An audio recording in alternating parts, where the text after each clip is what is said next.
old ally, the man he's courted and supported, the King of Jordan, for tilting toward Saddam. In Jordan, the latest pro-Saddam rhetoric isn't just coming from the King's palace, it's also coming from the streets. White House correspondent Wyatt Andrews begins our coverage. Wyatt?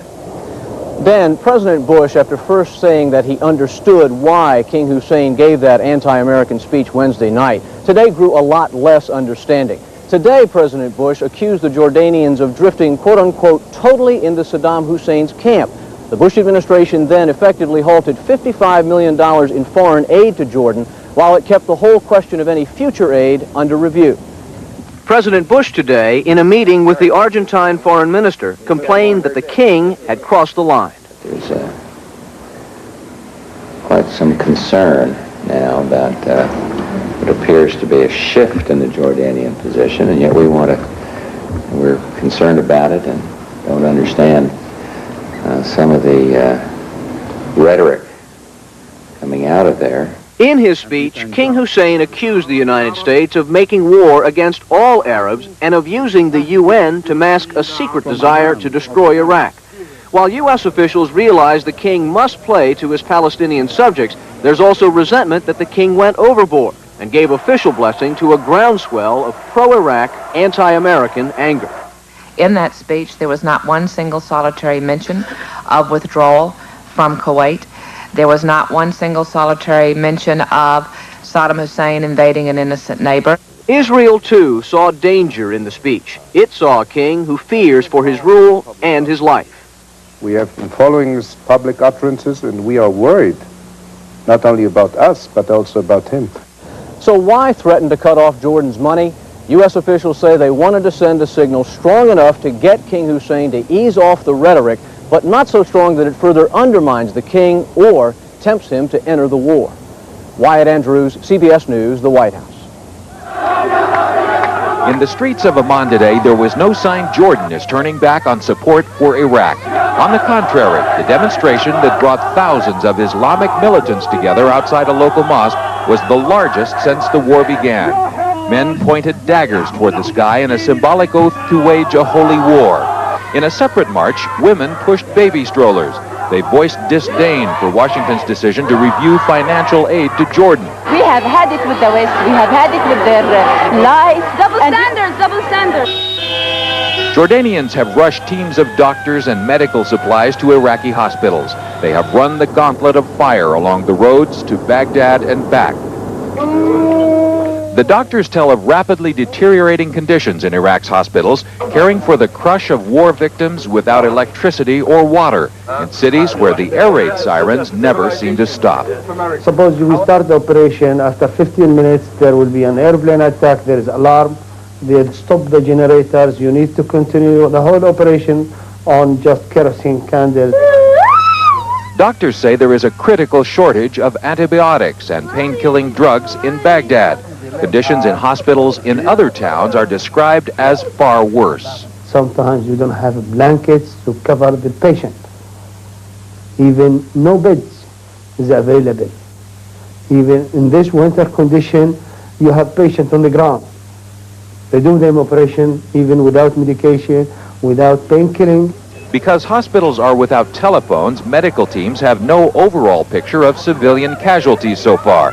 But clearly, there are many to be mourned, and there may soon be many more. Reporters arriving from Baghdad tonight confirmed what some in Washington had feared, that Iraqi units have moved into residential areas, seeking civilian cover from the airstrikes. This is something we weren't allowed to report at the time. We saw entire squadrons of tanks, for instance, parked in palm groves next to villages or houses. The Iraqi army is using residential camouflage. Saddam Hussein appears to be trying to blur the line between civilian and military and trying to force the Pentagon to reassess how close to strike at places where innocent people live. Doug Tennell, CBS News, Amman. Joining me now at CBS News headquarters here in New York is our CBS consultant on the Middle East, Professor Fuad Ajami of Johns Hopkins University. Fuad, thanks for being with us this morning, this afternoon. What is it with Bush and King Hussein? Are they near the final break, or is this another one of these complicated diplomatic ballets? Well, look, this is really a serious crisis between these two men. President Bush is a man who prides himself on his personal touch with other heads of state. King Hussein is a man he knows. King Hussein is a man Bush trusts, Bush understands. We've told the Jordanian monarch, the American government in effect indicated to him in every way it could, look, we understand your situation. We know you have to stay one step ahead of the crowd because this is your life insurance policy in Amman. We know that your own population has been carried away with enthusiasm for Saddam Hussein, so you can stay ahead of them. We understand this. We understand your game. But in the final analysis now, it would appear that the speech that the King of Jordan has given really is the straw that broke the camel's back, no pun intended. And this is a serious crisis between these two men, between President Bush and King Hussein. Have we over or underreported what appears to be rising anti-Americanism, pro-Saddam feeling in the Middle East? I think we're trying to understand it. I think even the White House is trying to understand it. We have gone into this region. We've gone to do order's work. We want to bring order to the Middle East, but the people of the Middle East don't seem to be getting it. We think, the crowds in Amman are against us. The crowds in Casablanca are against us. And in some measure, we look at that world and we say, well, where is this gratitude? Where is this moral outrage with Saddam Hussein? And we don't see the moral outrage, and we don't see the gratitude for the U.S. But I think on King Hussein, they really want to keep him in play. The Bush administration would like to keep him in play because they look around that region and they know there is no alternative to this man. They need him, Israel needs him, and this probably is King Hussein's own little game. He knows that you can run afoul of George Bush and still be saved, but you can't run afoul of Saddam Hussein and the Palestinian mob in Amman and be saved. Fuad Ajami, thank you very much for being with us. Stay with us now for more news, including Frank Courier on the cause of the jet airliner.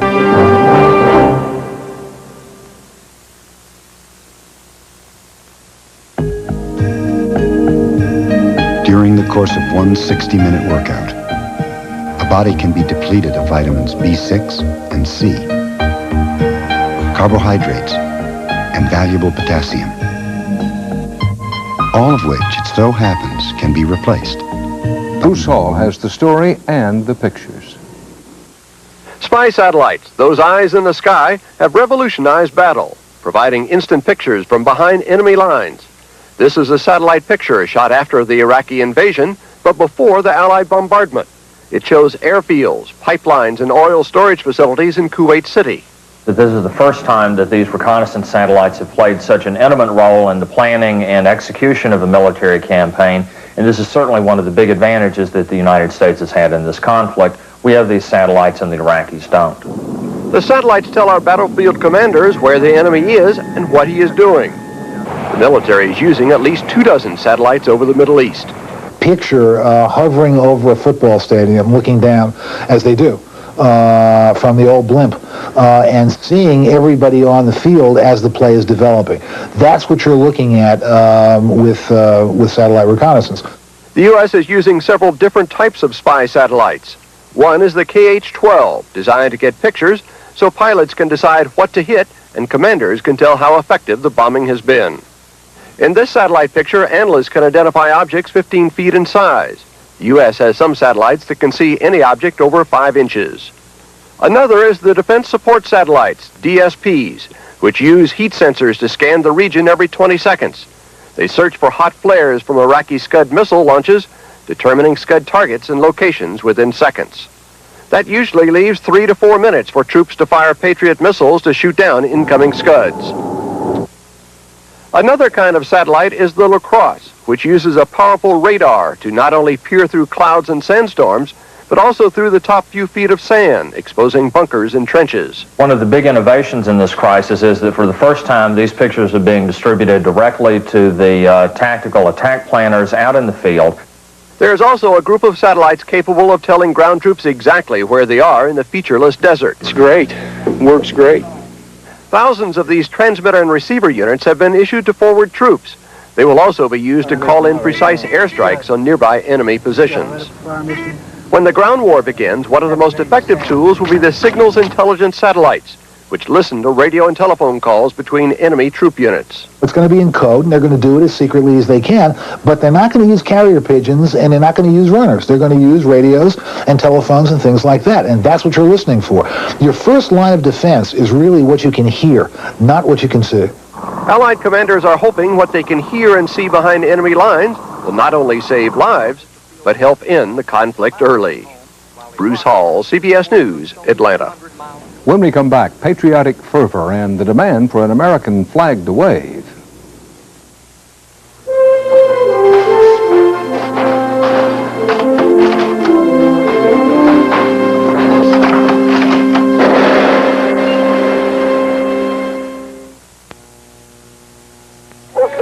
Columbia, 1858. Hey, buddy, how you doing? You got gold for sale, right? I can give you the best price. By phone line. Mr. Ambassador, today the Soviet President, Mikhail Gorbachev, has announced that he's sending an emissary to Baghdad to try and speak to President Saddam Hussein to ask him to show realism interpreted in this case as a withdrawal from Kuwait. Can Saddam Hussein show realism? Well, first of all, President Saddam Hussein always been realistic. But as far as this new message and the message to Tehran also today, I don't have any information about it, so I find it difficult for me to speculate or comment on it.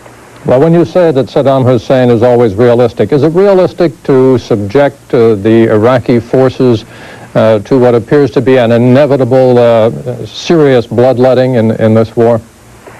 Charles, you see, when you give a country a choice between surrendering unconditionally or fight, then that country has no choice to fight. And this is really being realistic, because no country in the world accepts to surrender unconditionally. But does not it also appear to be realistic that the Iraqi troops are going to take a merciless beating here, or do you think you can win this war? Well, again, what choice do we have? We wanted to negotiate, and we wanted to sit to the negotiating table, but it seems to us that it's very clear now that the administration, President Bush, and the so-called coalition, they have something else in mind, which that is the destruction of Iraq. And that is what's happening now, and that proves that what we were expecting right. Well, the coalition is seeking the liberation of Kuwait from Iraqi occupation. That doesn't bespeak anything about the destruction of Iraq, sir. Is the territory of Kuwait more valuable than the lives of Iraqi soldiers? Well, what we have been witnessing in the last 3 weeks, nothing related to the liberation of Kuwait, but what we have been witnessing is the total systematic destruction of Iraq, including killing women and children. I think that has nothing to do with the liberation of Kuwait. What is Iraq's objective in this war?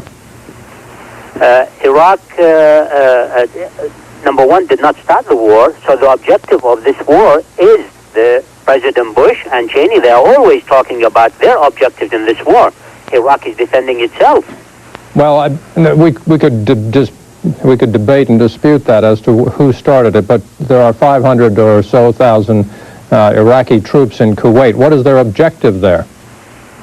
Their objective is to defend Iraq. That's very clear. Why do they have to be in Kuwait to do that?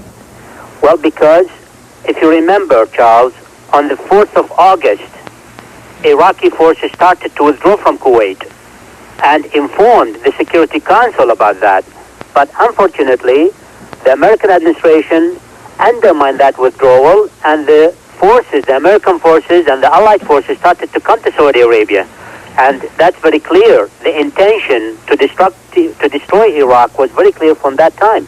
Let's try and cast forward from where we are now.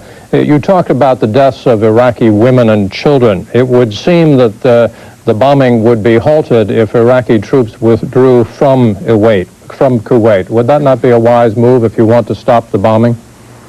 Well, is it either you kill, the American administration or the so-called coalition, either they kill women and children in Iraq or withdraw from Kuwait?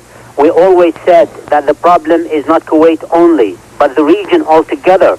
And what is happening now, it's very clear that it's much wiser to sit to the negotiating table to solve the problems of the region. It's not Kuwait only. And even, Charles, destruction of Iraq or so-called liberation Kuwait will not solve the problem of the region. On the contrary, we are heading into a complete complex of situations in the region. God knows the limits of this situation. Is this war the determination of one man, Saddam Hussein? Does he listen to outside advice? Well, this is, you see, the bombing and the civilian killings. It was aimed at the Iraqi people to demoralize the Iraqi people. And this is very clear. You see, they are neglecting a very important case on a very important point into the Arab mentality, and that is revenge. And believe me, it's not a one-man show in Iraq. The whole Iraqi people and the whole Arab people with Iraq. It's not a one-man show. It's not a one-man decision, no. So you're saying they're not demoralized as a result of what has happened so far? On the contrary, believe me. Now, you see, the soldier will fight stronger because he is fighting for the death of his son or his wife or his mother for revenge. He's fighting strongly now, stronger. Mr. Ambassador, thank you very much for joining us. We'll talk next to Iran-Iraq war expert Dilip Hirab, to Senator John Warner, and to military analyst Kenneth Brower, right after these messages.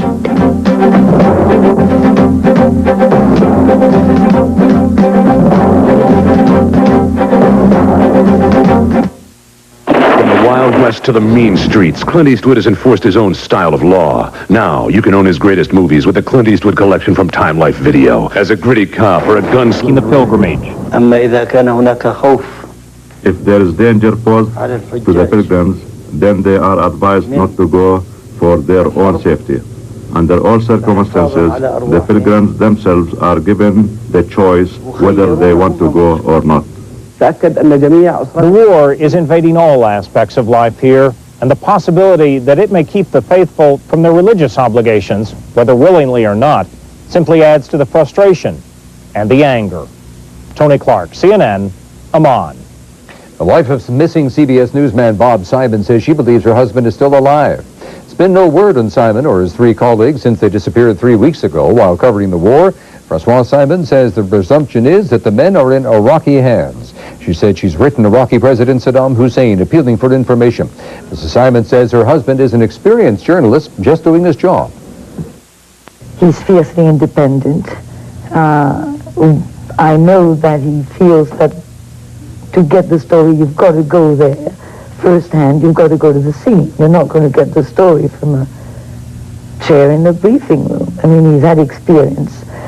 This is what he loves to do. He's done that with great passion for 25 years. Simon last reported that he was in the no man's land between Saudi Arabia and Kuwait. The Navy is speeding up testing of a potential new weapon against infection. Drug-filled beads that, when put inside a wound, fight infection, and without harmful side effects. CNN's Eugenia Halsey has the report.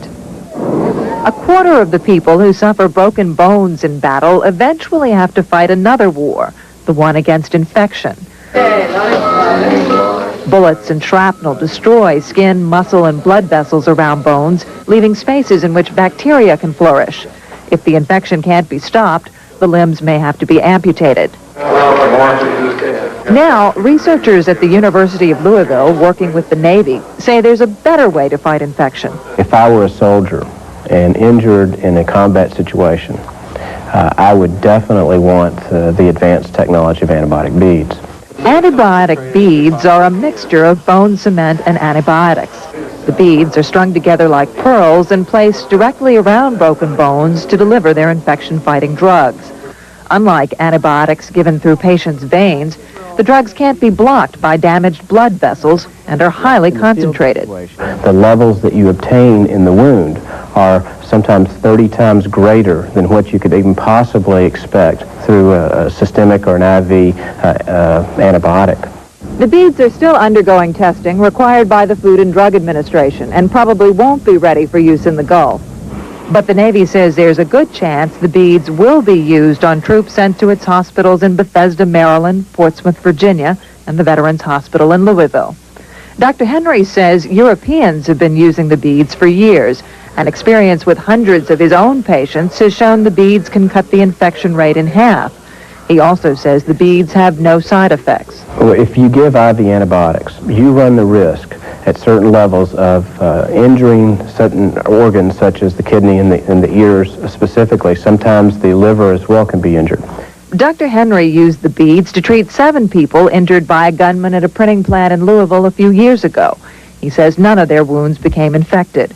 So far, the Navy is the only branch of the military experimenting with the beads, but Pentagon officials say interest may spread. Eugenia Halsey, CNN, Washington. News from Medicine is brought to you by Bristol Myers Squibb Company, makers of Excedrin. A night for Excedrin PM. This was no day to be me. It's my right! Someone had to tell you. Termites. They said no spouses, so I can't sleep and my head aches. You want more than just a pain reliever. You want Excedrin PM, strong aspirin-free headache medicine plus a gentle second ingredient to help you sleep through the night for a fresh start tomorrow. Excedrin PM, headache medicine, and it helps you sleep. Tonight, where is the war heading? All the latest news from the front lines, plus former Senator John Tower as we tackle Operation Desert Storm. All tonight on Larry King Live, 9 Eastern on CNN.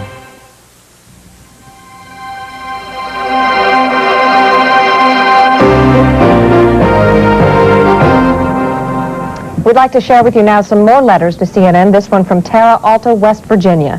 I wish that when you show the so-called civilian casualties in Iraq, you would let it be known that these and all other casualties in Iraq are all directly a product of Saddam Hussein.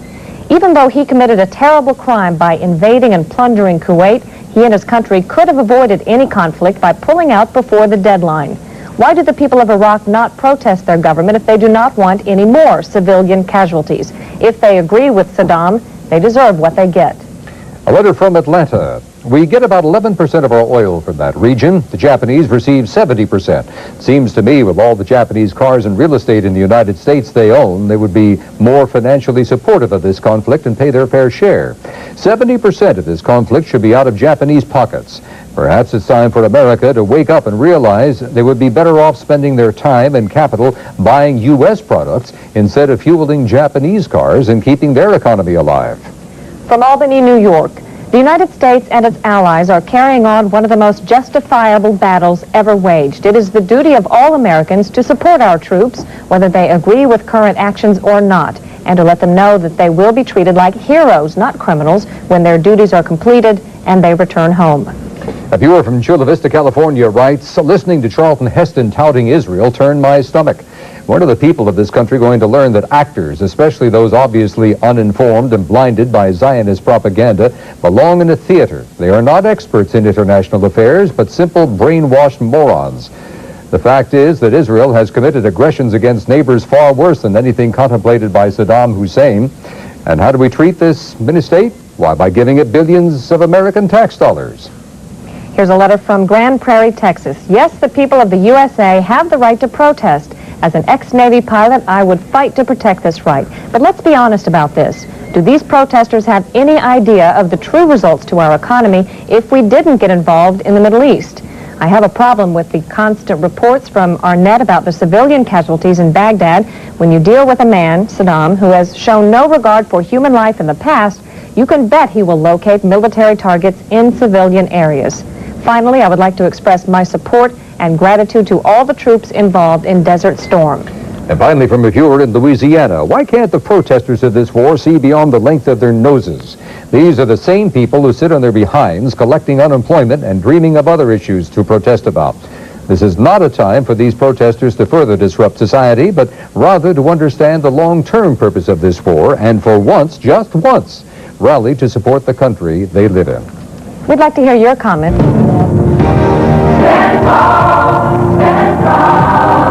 Together they stood united with a single common goal, to support the Allied troops fighting in the Persian Gulf. It's a way for those of us in the acting and sort of celebrity community to say to the troops that we've not forgotten you, we are aware of you, we are proud of you, regardless of what our individual opinions are on this war or any war. And among the participants, there was a wide variety of opinions represented. But all were kindly instructed to leave their political agendas at home. I have my own personal feelings about the war, and I'm not even suggesting those to anybody right now. I don't want that to be part of it. And we said that to everybody. If you want to use this as a forum for your own political beliefs, please don't bother showing up. David Foster is a Canadian-born producer whose fiancée, Linda Thompson Jenner, wrote the lyrics to Voices That Care. Her inspiration came from this TV commercial showing U.S. men and women in uniform. Who more than self their country loved. It was just analogous to, let's make some cookies and make a few people feel a little better. Honest to God, it was that simple in its beginning, and it's now grown into this enormous endeavor. The producer and a collaborator added music, then started asking their famous friends to participate. It became a buzz around town that this was happening, and I think we all felt, okay, this is something we've wanted to be able to do. They included me in the chorus so I wouldn't wreck the song. In fact, many in this crowd are not exactly known for their singing. I'm lip singing. I got my big hockey stick. I'm moving them all out. It's all right. No, I'm not worried. I can't sing anyway, so I'll stand there and look foolish. But it's all for a good cause. A cause as popular now as it was unpopular during the Vietnam War. We're an older nation now. I think most of us didn't understand the effects that our abandonment of our troops during Vietnam had on them, and how hard it was, and I think we know that now. And so regardless of whether one supports the war or not, what we don't want to do is make those folks feel like we don't care, because we do. Hence the broad support for the troops now, from ranks which are clearly divided over U.S. policy in the Persian Gulf. Music is a universal language, and we hope this song will just do some good for the world situation. Soldiers in the Middle East will be the first to hear the completed tune on cassette copies made available by the USO within about a month. Next, the record will be available for sale in the United States, with the proceeds going to the American Red Cross and the USO. Seti Kenyon, CNN, Hollywood. That's it for this hour. Our coverage of the war continues, and at 3:30 Eastern Time, we'll bring you live coverage of the Pentagon briefing. I'm Ralph Wemke. I'm Cheryl Atkinson. See you soon.